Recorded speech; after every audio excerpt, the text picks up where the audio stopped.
Friday, the 18th of October, 2019, 5:30 a.m. Officers gathered quietly outside a house in Hemel Hempstead. They had followed the same movements for weeks, the same car, the same early phone calls, and the identical short trips that never made sense on their own. But that morning, when the door opened and a man stepped out, what followed wasn't part of the pattern they'd come to expect, and it pushed the investigation in a direction none of them had planned for. And Thursday, 13th December 2018. Further north, another team stopped a vehicle returning from Coventry. Nothing dramatic, just a car that didn't fit the route it was taking. But what they found inside hinted at something far bigger than a single journey. And similarly, on Saturday, the 18th of May 2024, early afternoon on the road into Birmingham, officers followed a car carrying a sealed box. They tracked its route across counties, waiting to see where it led. When they finally moved in, the stop opened the door to an address they had been trying to link for months. 3 moments, different years and different regions. None of them connected at first, but each one raised the same question for investigators. What exactly were these networks moving, and how far did it reach? This is the story of what they uncovered and how it all came together. Welcome to UK Crime Documentaries. Let's get straight into the case. Ansar Akram, 34, and his younger brother Ajmal, 31, lived in Thumpers, a residential area of Hemel Hempstead that gave little indication of the scale of the operation they were running. From the outside, the brothers appeared to be leading ordinary lives.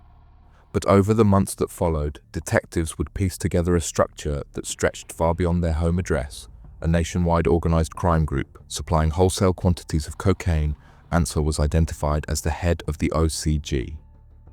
His role was to control the wider flow of the business without being seen at the front line. Investigators observed that he kept distance between himself and the physical exchanges, using others to carry out the risky parts of the operation. Most of the coordination was done through encrypted devices and carefully timed meetings. From inside his home, he directed where the drugs would be sent, who would collect the money, and how the couriers would move across counties without drawing attention. His aim was simple: to stay out of sight while managing a distribution line that fed cocaine into multiple regions. Ajmal acted as his lieutenant. While Ansar remained in the background, Ajmal was the one who travelled, met couriers, collected cash, and dealt with buyers. Officers repeatedly saw him leaving and returning to the address in Thumpers. His presence on the road meant he carried more immediate risk, but it also made him a vital link between the leadership and the people purchasing the drugs. Alongside the brothers was another senior figure, Rahuf Khan, 27, also from Thumpers. Detectives identified him as the organizer of the couriers. He managed the people who physically transported both the cocaine and the cash. On several occasions, he acted as a courier himself, taking part in the long-distance trips that defined the group's movement patterns. His involvement placed him between the leadership and the couriers, ensuring the operation ran with consistent routes, timings, and procedures. But to understand how the Akrams kept that system running, detectives had to look at the people who moved everything for them, the couriers operating beneath the surface. Beneath the leadership of the Akram brothers was a courier tier whose movements formed the backbone of the entire operation. One of the most significant couriers identified was Jamil Khan, 27, of Winchester Street, Nottingham. His involvement was established through repeated surveillance, showing him making at least 16 separate courier journeys for the group. These trips were not minor exchanges. On several occasions, he was seen returning to Hemel Hempstead, carrying bags containing over £70,000 in cash. His reliability and frequency placed him among the most trusted couriers the network relied on. Alongside him was Wasim Afzal, 44, of St. Margaret's Avenue. Lieutenant Afzal was one of the 3 core couriers regularly used by the group. Police identified him as a consistent figure across multiple journeys, reinforcing the view that the operation depended on familiar, predictable personnel rather than a large pool of interchangeable runners. Another key courier was Sarfraz Asif, 40, of Dordens Road, Luton. He undertook repeated trips to areas including Northampton and Buckinghamshire. Communication between the couriers and the leadership was kept deliberately limited. The group relied on covert encrypted devices, the type designed specifically to avoid monitoring. Messages were brief, coded, and contained no names, allowing the couriers to operate with minimal information about other parts of the chain.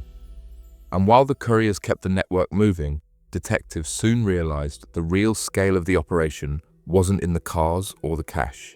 It was in the buyers waiting across the country. These were not street dealers.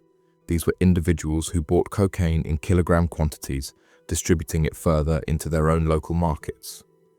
Each acted as a key point of contact in their region, giving the Akrams access to a nationwide customer base. One of the most significant buyers was Ryan Brockley, aged 36, of Deepdale, Leicester. Detectives described him as instrumental in several large-scale exchanges. His role went beyond occasional purchases. He acted as a consistent regional channel, ensuring multi-kilogram consignments made their way into Leicester and its surrounding areas. Brockley's involvement connected the Hemel Hempstead operation to a major Midlands distribution point. Another core customer was Ali Zari, 27, from Derngate. Northampton police identified him as a wholesaler for the Northamptonshire region. Using encrypted devices to coordinate meetings, timings, and drop-offs, Zari operated as the central buyer for Northampton, receiving wholesale quantities that fed the town's local drug markets. His repeated appearances in the surveillance logs positioned him among the group's key regional clients. Further south, Ben Lewis, 29, of St Swithin's Road in Bridport, Dorset, represented the network's coastal supply link. He was receiving kilogram blocks intended for distribution around Bridport and wider Dorset. His involvement showed how far the Hemel Hempstead Group's reach had spread geographically, from landlocked Hertfordshire all the way to the coastal southwest. The list still goes on, as detectives also identified Ahsan Mahmood, 50, of Southlands Avenue, Peterborough, as another valuable customer. He purchased multiple kilos for onward sale in the Peterborough area. His participation linked the Akrams distribution line into yet another key region in the east of England. Two other men were named as large-scale customers. Mohammed Jahangir, 39, of Ribston Walk, Sheffield, and Tazwir Mohammed, 39, of Stoke Road, Aylesbury. Both bought kilogram blocks for their own networks. Jahangir supplied across parts of Sheffield, while Mohammed handled distribution in the Aylesbury area, further demonstrating the breadth of the Akrams customer base. Apart from them, there is another particularly notable figure on the customer side was Wasim Khan, 38, of Carisbrook Road, Luton. Unlike the others, he wasn't just purchasing for himself. Police described him as a senior member of the wider chain who acted as a broker, connecting multiple buyers to the Hemel leadership and negotiating the large deals that moved the drugs nationwide. The financial scale of these transactions became visible during searches. We will talk about this in a few minutes. Together, these wholesalers form the second layer of the Akrams operation, the network that turned a local gang into a nationwide distribution line. What none of the buyers knew was that, by this point, officers had begun connecting their movements, building a timeline that would steadily tighten around the entire network. After 6 months of surveillance, vehicle tracking, phone monitoring, and coordinated intelligence sharing across multiple police forces, October 2019 became the moment Eastern Region Special Operations Unit decided to close in. The aim was not to intercept a single courier or seize a single shipment. It was to dismantle the network from the top down, the leadership, the couriers, and the regional wholesalers, all in one coordinated strike. The most significant arrest unfolded in early morning in Hemel Hempstead. Officers attended the address, linked to Ajmal Akram, and detained him as part of the planned enforcement phase. Bringing to an end the movements they had monitored for months simultaneously, officers elsewhere moved in on Ansar Akram, the head of the network. Ansar had worked hard to distance himself from direct exchanges, but all the evidence had already placed him at the center of the operation. His arrest marked the critical step Eastern Region Special Operations Unit had been building toward, taking down the orchestrator behind the nationwide supply line.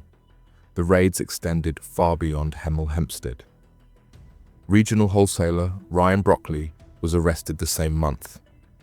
Other connected suspects across the country were also detained as part of the coordinated action, bringing the operational pillars of the network into custody in a single sweep. The physical evidence secured during and around this phase reflected the scale of the Akram's business officers recovered: 6.5 kilograms of cocaine, confirmed by investigators to represent only a snapshot of the true quantities moved; over £150,000 in cash, including bundles of notes stuffed in a shopping bag, a clear sign of how profits were being handled quickly and informally. Along with these, there were 3 encrypted handsets, the digital, undeniable evidence of their scale. Investigators emphasized that these finds, while substantial, were only fragments of what had passed through the network during the months of surveillance. The 6-month window showed only the visible movements. The true volume of cocaine transported nationwide was believed to be significantly higher. With the leadership and key wholesalers now in custody, the operation moved from surveillance to court preparation, and the full scale of the conspiracy was ready to be brought before a judge. By late summer, the case had shifted decisively from arrest to prosecution. St Albans Crown Court became the focal point of the first major sentencing hearings, with the leadership of the network standing before judges on 9th August 2021. Ansar Akram had already pleaded guilty to conspiracy to supply cocaine and possession of criminal property. The judge handed him a 15-year prison sentence. His younger brother, Ajmal Akram, faced trial rather than entering a guilty plea. He was found guilty of the same charges: conspiracy to supply cocaine and possession of criminal property. Ajmal was sentenced to 14 years in prison. Ryan Brockley was sentenced on the same day. He had already pleaded guilty to conspiracy to supply cocaine. He was sentenced to a 5-year prison sentence. His case marked the first major customer-level conviction connected directly to the Akram's supply chain. Around this period, the investigation moved down through the second tier of the network. Jamil Khan, Ali Zari and Sarfraz Asif, each of whom had already pleaded guilty to their roles in the conspiracy, was scheduled for sentencing on the 6th of September 2021. But the sentencing was far from finished, and what followed would show just how wide the investigation had spread and how many more men were about to face long terms behind bars. The final stage of the investigation came together at St Albans Crown Court on the 5th of January 2022, when the remainder of the network stood before the judge. One of the most significant sentences handed down that day was to Rahuf Khan. He received 11 years and 6 months for conspiracy to supply cocaine. Wasim Khan, 38, of Carisbrook Road, Luton, was jailed for 15 years. One of the longest individual sentences in the case after the 2 brothers. The court then dealt with the men who moved the drugs and cash across the country. Jamil Khan, 27, of Winchester Street, Nottingham, was sentenced to 10 years. Wasim Afzal, 44, of St Margaret's Avenue, Luton, received 11 years and 9 months. Sarfraz Asif, 40, of Dordans Road, Luton, was sentenced to 4 years and 6 months. The court also concluded the cases of the regional buyers. Hassan Mahmood, 50, of Southlands Avenue, Peterborough, was jailed for 11 years and 6 months. Ben Lewis, 29, of St Swithin's Road, Bridport, Dorset, received 7 years and 2 months. Ali Zari, 26, of Derngate, Northampton, was sentenced to 5 years and 4 months. Together with the earlier sentences imposed, the total punishment for the conspiracy reached 129 years and 9 months, the largest combined sentence ever secured by ASO's Regional Organised Crime Unit. As that case closed, another investigation was already taking shape in a different part of the country, revealing a new group moving cocaine on a scale that demanded national attention. At the center of another drug supply chain was Yasser Shah, 31, operating around Thornbank, South Bolton, and linked to a wider network in Blackburn. Police identified him as the head of an organized crime group responsible for directing a wholesale cocaine route stretching across the region. The operational base of the group sat between Blackburn and Bolton, but its reach extended far beyond these two areas. The line they were running brought cocaine north from the Midlands and pushed it into multiple towns and cities across the north of England. Officers monitoring the group's movements began to see the same travel pattern repeating across the investigation. The journeys followed familiar paths between the Midlands and the Blackburn-Bolton area. The time frame of the conspiracy was set between March 2018 and May 2019. Over these 14 months, couriers linked to Shah regularly travelled south to collect consignments before returning to the Blackburn-Bolton area to pass them further along. The chain Shah's method of control relied on separation and delegation. But to understand how the route functioned so efficiently, investigators had to follow the couriers who moved the cocaine across counties at Shah's direction.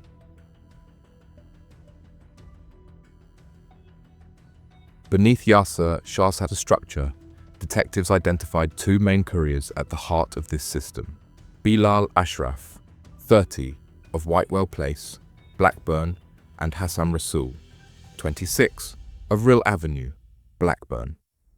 Both men were linked to separate trips into the Midlands during the investigation, where they collected multi-kilogram consignments. Once the consignments arrived in the north, they were passed into the hands of distributors. Two names emerged as central to this level of the chain. Martin Lewis, 54, linked to addresses in Furbeck Gardens and Chain Lane in Stafford, and Gul Bahar, 38, of Park Terrace, Halifax. Instead, they acted as the local receivers, the people who were handed multi-kilogram loads before breaking them down and supplying other dealers and networks further out. Shah structured the operation in a way that protected the leadership from exposure. Despite these measures, officers from the Northwest Regional Organised Crime Unit pieced together the chain by watching for patterns rather than individual trips. They monitored vehicles over time, using selective roadside interceptions and surveillance to confirm the roles of each individual. But the clearest evidence of the scale came when police began examining the journeys themselves. The turning point in the investigation came months before the rest of the network was fully understood. It began on the 13th of December, 2018, when officers intercepted one of the OCG's most active couriers on a routine run back from the Midlands. Bilal Ashraf had travelled south to Coventry earlier that day, following a route detectives had already started to see repeating across the investigation. As he made his way north towards the Blackburn-Bolton area, officers moved in and stopped his vehicle, acting on intelligence that the return journey was likely to involve a significant handover. A search of the vehicle confirmed those suspicions immediately. Hidden inside the car were 10 kilograms of high-purity cocaine packaged for wholesale distribution. For investigators, this was the first concrete evidence linking the OCG to high-volume cocaine. The Coventry seizure placed Ashraf at the center of the courier tier, but the Coventry haul was only the beginning, because officers intercepted another courier on a different route. On 28 February 2019, Hassan Rasool was travelling north from Telford, following the same route. Acting on intelligence developed from surveillance and earlier seizures, police moved in and stopped his vehicle as it headed back towards the northwest. Inside the car, officers uncovered another 10 kilograms of high-purity cocaine. The consignment had been collected from Martin Lewis. This discovery confirmed what officers had suspected. Investigators now had at least 20 kilograms of confirmed seizures directly linked to the group. By this stage, officers had mapped the couriers, confirmed the distributors, and intercepted major shipments. But the investigation still had one more decisive moment to come before the full network was finally brought down. The final stage of the investigation unfolded in May 2019, when officers moved on the last active part of the distribution line that investigators had been monitoring for months. The focus that day was Halifax, where detectives anticipated another handover was due to take place. And when Bahar arrived at a Tesco car park, officers moved in to intercept the vehicle he was travelling in. Inside the car were Gul Bahar, along with another man who would later be acquitted. A search of the vehicle uncovered 1 kilogram of high-purity cocaine, packaged in the same way as previously. It directly tied Bahar into the conspiracy. With the arrests in Halifax, the full structure of the OCG had been captured. Later the same day, officers located Yasser Shah in the local area and carried out a targeted stop, bringing the operational phase of the investigation to its conclusion. With the arrests complete and the roles of each member firmly established, the case moved into court, where the scale of the conspiracy was laid out in full. The case reached its conclusion at Bradford Crown Court on the 11th of February 2020, when the 4 central figures in the Blackburn-Bolton supply chain stood before the judge. Prosecutors presented the case with all of HTE overwhelming evidences. Yasser Shah, 31, of Thornbank, South Bolton, was sentenced to 17 years for conspiracy to supply Class A drugs. Next came Bilal Ashraf, 30, of Whitewell Place. Blackburn was sentenced to 13 years. Hassan Rasool, 26, of Rill Avenue, Blackburn, received 11 years jail term. The 4th major sentence concerned Martin Lewis, 54, received a 9-year sentence after pleading guilty to conspiracy to supply Class A drugs. The court also heard that Gul Bahar, 38, had been convicted for his role in the conspiracy and was due to be sentenced at a later date. Till now, no publicly available source confirms his final sentencing outcome. In total, the 4 men sentenced on the day received 50 years of immediate custody. But while the Blackburn-Bolton line had been dismantled, another network in the northwest was already under scrutiny.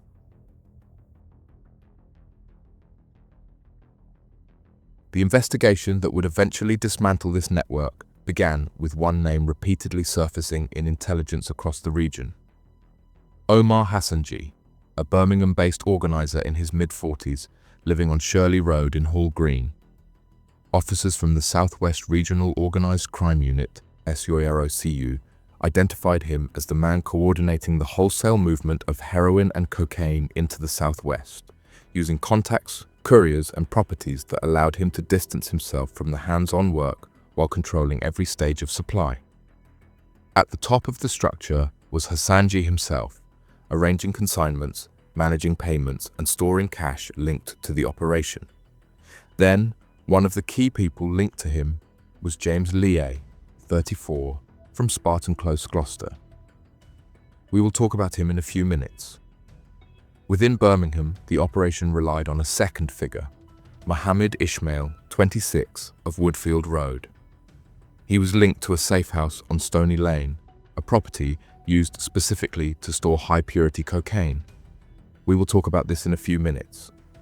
For heroin distribution, Hassanji used James Pecora, 45, of no fixed address, whose role was to transport wholesale consignments as directed. His movements aligned with the broader pattern, controlled routes between Birmingham and the southwest, chosen to minimize attention while maintaining steady supply. But to understand how the network operated in practice, investigators had to follow the trips themselves. For investigators tracking the line between Birmingham and the southwest, James Lee quickly became the clearest link in the chain. He was the regional contact responsible for collecting cocaine from Hassanji and taking it back into the southwest for redistribution. His movements, recorded throughout April and May 2024, showed the same pattern: a drive north from Gloucester, a brief stop in Birmingham, and a return journey that followed almost identical timings each time. It was this consistency that drew the attention of the Southwest Regional Organised Crime Unit surveillance, showed Leah travelling regularly to meet Omar Hassanji, with each trip lasting only long enough for a handover.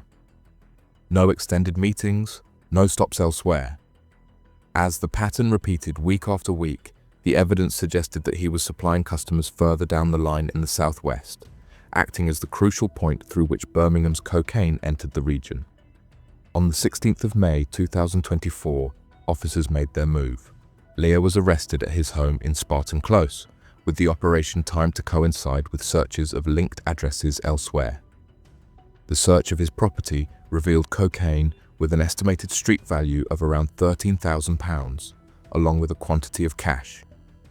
Indicating active trade officers also recovered scales, cling film and other preparation equipment, the kind typically used to portion wholesale quantities into smaller street-level deals. Among the items seized were packaging materials and envelopes that later became significant to the wider case. But while Lear's arrest revealed the Southwest connection, the next breakthrough came from the heart of the operation. 2 days after the Spartan Close raid, the investigation reached another decisive point. On the 18th of May 2024, officers from the Southwest Regional Organised Crime Unit intercepted a vehicle they believed was moving a significant consignment linked to Omar Hassanji's network. The car was travelling towards Birmingham, and officers acted on intelligence suggesting that a large delivery was in transit. The vehicle was driven by James Pokora, and in the passenger seat sat Mohammed Ismail. Finding both men together on a run towards the city was an early indication that this journey carried more than routine significance. When officers searched the boot, the scale of the operation revealed itself immediately. Inside a large cardboard box were 17 blocks of heroin, packaged for wholesale distribution. The estimated street value was around £2.5 million, a figure that underscored the seriousness of the operation and the volume of drugs being moved under Hassanji's direction. The seizure demonstrated several critical points. First, it confirmed Pokora's role as a driver responsible for transporting large consignments. Second, it showed that Ismail's involvement extended far beyond simply looking after a safe house. He was actively present during one of the largest heroin movements uncovered by the investigation. Both were arrested at the roadside, with a £2.5 million shipment now seized and 2 core members detained. Investigators turned their attention back to Birmingham, where the final searches would expose the full depth of the operation. Later on the 18th of May 2024, within hours of £2.5 million seizure, officers from the Southwest Regional Organised Crime Unit executed a planned strike on the Stony Lane safe house in Birmingham. Investigators had already recorded surveillance footage showing Omar Hassanji entering the property, dressed in dark clothing and briefly smiling at Ismail as they walked inside together. He was later seen leaving around 35 minutes after entering, a sequence of images that became important in demonstrating his direct connection to the building inside Stony Lane. The search confirmed what investigators had long suspected. Beneath the floorboards, officers uncovered around £15,000 worth of high-purity cocaine, stored in a concealed space designed to keep the drugs out of immediate view. One of the rooms in the property was clearly occupied by Mohammed Ismail. In that room, officers found a locked toolbox filled with equipment associated with preparing Class A drugs, items consistent with cutting, portioning and packaging cocaine before it moved further along the supply chain. Simultaneously, a second search was carried out at Hassanji's home on Shirley Road in Hall Green, where investigators located the financial side of the operation. Hidden among household items and stored in envelopes were cash bundles totaling around £65,000, described by officers as drug supply proceeds. The same search uncovered hundreds of packs of diazepam, a Class B drug, and large boxes of counterfeit cigarettes, pointing to additional illicit income streams running alongside the Class A supply chain. Crucially, some of the envelopes and packaging materials found in Hassanji's home matched those recovered 2 days earlier at James Lee's address in Gloucester.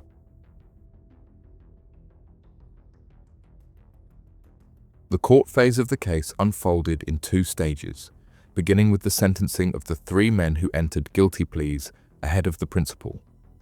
Hearing James Lee was the first to be sentenced and received 4 years in prison for possession of cocaine with intent to supply. Next came Mohammed Ismail. He was sentenced to 8 years and 3 months for the supply of heroin and 5 years and 3 months for the supply of cocaine. These terms were ordered to run concurrently. James Pecora was jailed for 3 years and 9 months for the supply of heroin. The final and most serious sentencing took place at Bristol Crown Court on the 10th of July, 2024, where after having previously pleaded guilty to both conspiracies, Omar Hassanji was sentenced to 12 years for conspiracy to supply heroin and 7 years and 4 months for conspiracy to supply cocaine. These sentences were ordered to run concurrently, giving him a total custodial term of 12 years. What do you think about the cases and the sentences? Let us know your thoughts in the comments below. We'd love to hear your take. And if you found this breakdown informative, make sure to like the video, subscribe to the channel, and turn on notifications so you don't miss the next episode of UK Crime Documentaries.